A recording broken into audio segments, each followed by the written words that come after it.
30 दिसंबर 2015 की रात पंजाब के लोगों के लिए एक आम सर्द रात ही थी।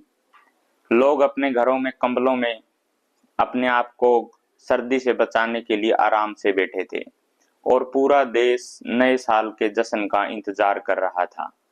लेकिन 30 दिसंबर 2015 को कुछ ऐसा होता है जो भारतीय सुरक्षा व्यवस्था पर एक प्रश्न चिन्ह लगा देता है। पठानकोट एयरबेस, जो पाकिस्तान की सीमा से लगभग 30 किलोमीटर की दूरी पर था, उस पर हमले के लिए पाकिस्तान से 4 आतंकवादी गुरदासपुर जिले से भारत में प्रवेश करते हैं और उनका मकसद भारत के एयरबेस को निशाना बनाना था। और जैसे ही आतंकवादी भारत में एंटर होते हैं तो वो वहां पर रात होने का इंतजार करते हैं। रात होने का और जंगलों में छिप जाते हैं और गुरदासपुर के लिए जो पठानकोट एयरबेस पर जो सड़क आती है वहां पर किसी गाड़ी का इंतजार करते हैं कि कोई भी गाड़ी मिल जाए उसको हाईजैक कर लेंगे। और उन्होंने एक गाड़ी को हाईजैक कर भी लिया था और उसके ड्राइवर की गला रेत कर हत्या कर दी थी। लेकिन गाड़ी कुछ देर चलने के बाद खराब हो जाती है और वो लोग वहीं झाड़ियों में छिप जाते हैं और एक और कार का इंतजार करते हैं। और कार का इंतजार करते करते एक अचानक से एक गाड़ी आती है, महिंद्रा एसयूवी 500।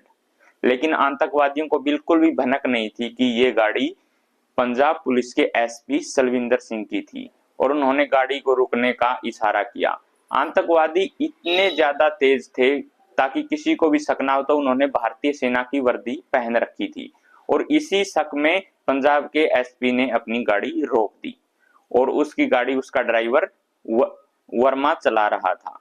और जैसे ही गाड़ी रोकी तो उन्होंने पुलिस एसपी को वहीं पर अपने उसके मुंह पे पट्टी बांध दी और आंखों पर पट्टियां बांध दी और उनके फोन से अपने पाकिस्तान में बैठे हैंडलर को फोन किया और उनको बताया कि हमने एयरबेस को पर जाने के लिए अपने टारगेट को हिट करने के लिए गाड़ी यहां से ले ली है जिससे आसानी से पहुंचा जा सके। लेकिन आतंकवादियों को जरा सा भी अंदाजा नहीं था कि वो जिस गाड़ी में बैठे हैं वो एसपी की गाड़ी है। और कुछ दूर चलने के बाद उन्होंने एसपी और उसके सहायक को हाथ पैर बांधकर गाड़ी से नीचे फेंक दिया और उनके फोन से लगातार अपने हैंडलरों से बात करते रहे। लेकिन जैसे ही सलविंदर सिंह जो एसपी थे पंजाब पुलिस में, उन्होंने अपने वहां पर आने के बाद उन्होंने लगातार फोन किया अपने हेडक्वार्टर में, जिससे कि वहां पे पता चल जाए कि आतंकवादी हमारे देश में कुछ गतिविधि के लिए घुस चुके हैं। और पंजाब पुलिस के एसपी जो सलविंदर सिंह थे उनकी बातों का कोई भी विश्वास नहीं कर रहा था, क्योंकि उनकी पुलिस महकमे में पहले से ही जो छवि थी वो अच्छी नहीं थी। उन्होंने इसका विश्वास दिलाने के लिए अपनी तरफ से बहुत प्रयत्न किए और उन्होंने दिल्ली से लेकर चंडीगढ़ और मानेसर में जो एनएसजी कमांडो की जो अपना ऑफिस है वहां पर सब जगह फोन घुमाए, लेकिन कोई भी उनकी बात पर यकीन करने को तैयार नहीं था। हालांकि भारतीय खुफिया एजेंसी को इसके बारे में रिपोर्ट मिल चुकी थी कि नए साल पर भारत में हमला हो सकता है, लेकिन खुफिया एजेंसियों ने इसको ज्यादा तवज्जो नहीं दी। और क्योंकि कश्मीर में कांस्टेबल एक गिरफ्तार हुआ था जो बीएसएफ से था, वो लगातार पंजाब की आईएसआई एजेंसी से संपर्क में था, उसके चाचा और वो। लेकिन फिर भी भारत की सुरक्षा एजेंसियों ने इससे कोई सबक नहीं लिया। और जैसे जैसे दिन का उजाला बढ़ता जा रहा था, भारत की हाई कमीशन की हाई लेवल की मीटिंग हो रही थी, जो अजीत डोभाल जो राष्ट्रीय सुरक्षा सलाहकार है, उन्होंने उस टाइम के जनरल थल सेना अध्यक्ष जनरल सुहाग, वायुसेना चीफ और अपने राष्ट्रीय सुरक्षा सलाहकार के साथ हाई लेवल की मीटिंग बुलाई जाती है। और तब तक पाकिस्तान भारत के NSG commando 160 commando Pathankot airbase के लिए निकल जाते हैं, लेकिन आतंकवादियों ने पहले ही वहां पर एयरबेस के अंदर एंट्री कर ली थी। क्योंकि वो भारतीय सेना की वर्दी में थे तो किसी को इस बारे में कुछ खास अंदाजा भी नहीं हुआ था। और पाकिस्तान के हैंडलरों से बात करते करते उनको पता भी चल गया था कि भाई पंजाब पुलिस के एसपी को जो इन्होंने गिरफ्तार किया फेंक दिया था गाड़ी से।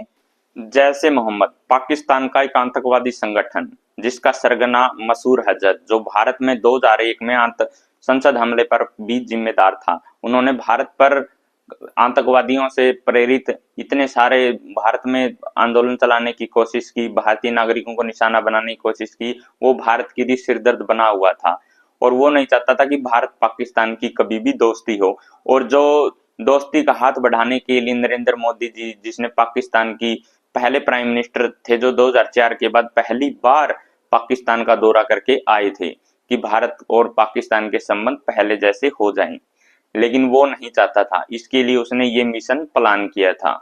और जैसे जैसे ये अब पठानकोट एयरबेस के हमले के बारे में चलते हैं, वहां विस्तार से आपको बताते हैं कि कैसे क्या हुआ। और पाकिस्तान के जो आतंकवादी थे वो छिपे हुए थे झाड़ियों में और सुबह होने का इंतजार कर रहे थे। लेकिन अचानक से उन आतंकवादियों ने जैसे ही हमला स्टार्ट किया, भारत के एनएसजी और एससीजी सारी और आर्मी के जवान इकट्ठा हुए और अपने हमले की रणनीति तैयार कर ली थी, क्योंकि वहां पर लगभग 10,000 सैनिक और उनके परिवार भी रहते थे।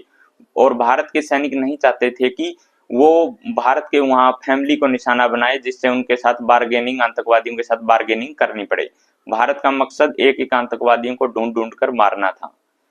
और ऐसे कर करके बहुत लड़ाई स्टार्ट हुई। और जो एक्स सर्विस मैन था वहां पे, वो चाय के उस पे था, तो उनको पाकिस्तान के उन आतंकवादियों को देख लिया था। जैसे उनको शक हुआ तो उसने राइफल छीनकर उस पर गोलियां चला दी।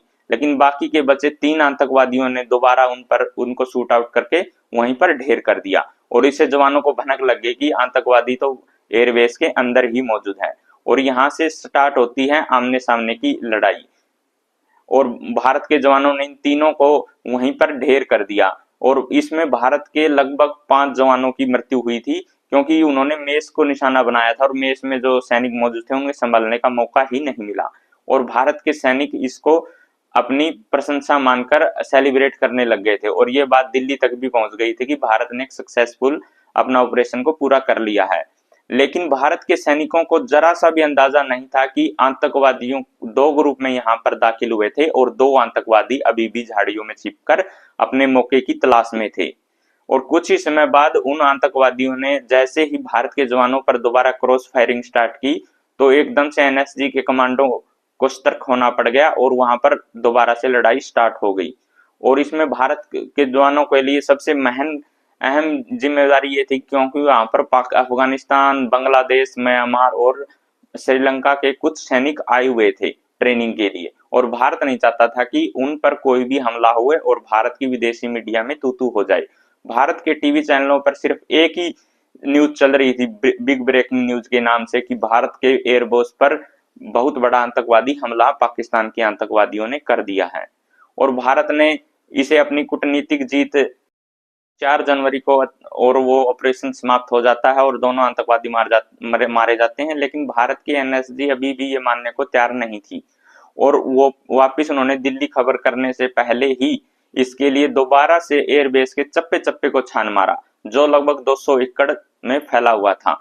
और बाद में जो पंजाब के एसपी था सलविंदर सिंह, उनसे भी पूछताछ की गई, क्योंकि उनकी जो इज्जत थी महकमे में वो ना के बराबर ही थी। और सुरक्षा एजेंसियों को शक था कि आखिर जब पहले वाले ड्राइवर को उन्होंने जान से मार दिया तो एसपी सलविंदर सिंह को आखिर क्यों छोड़ा गया, कोई तो रीजन रह गया।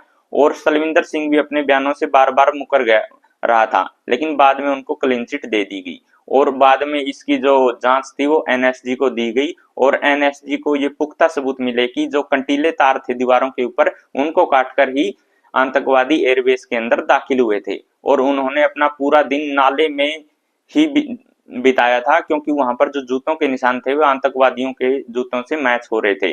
और वो लगातार पाकिस्तान में अपने जो हैंडलर बैठे थे उनके संपर्क में थे, क्योंकि इसकी कॉल डिटेल निकाली गई थी। और इसके लिए भारत ने विश्व मंच पर भी इसको लेकर आवाज उठाई कि पाकिस्तान के सहयोग से ही भारत में आतंकवादी हमले हो रहे हैं।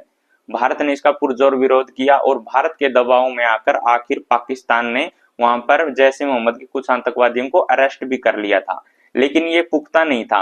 बाद में मसूद अजहर को भी गिरफ्तार करके उन्होंने वापिस छोड़ दिया था, कि उन्होंने कहा कि इनसिफिशिएंट सबूत हैं इनमें, हम इनको गिरफ्तार नहीं कर सकते।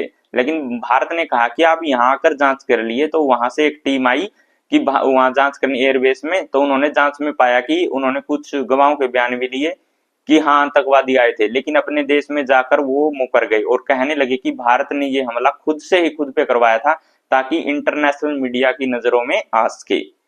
लेकिन भारत ने वहां पर उसके बाद सारे संबंध पाकिस्तान से तोड़ लिए कि व्यापार और बातचीत एक साथ एक मंच पर हम नहीं करेंगे जब तक आप आतंकवादियों का सफाया अपने देश में नहीं कर देते। और भारत की नरेंद्र मोदी सरकार ने ये आतंकवाद के खिलाफ जीरो टॉलरेंस की जो नीति अपनाई, उसके बाद भारत ने जो एयर स्ट्राइक की, बालाकोट एयर स्ट्राइक 2016 में, और भारत ने विश्व आर्थिक मंच, यूएनएससी और हर जगह कश्मीर के मसले पर भी पाकिस्तान को घेरता आया है। और जब तक बात नहीं होगी आतंकवाद के मुद्दे पर, भारत कोई भी व्यापार संबंधी उनसे बातचीत करने को अभी तैयार नहीं है। और भारत के जो सैनिकों की वीर सैनिकों की जो अदम्य कहानी है, साहसिक कहानियां हैं, उनको हम नमस्कार करते हैं। जय हिंद।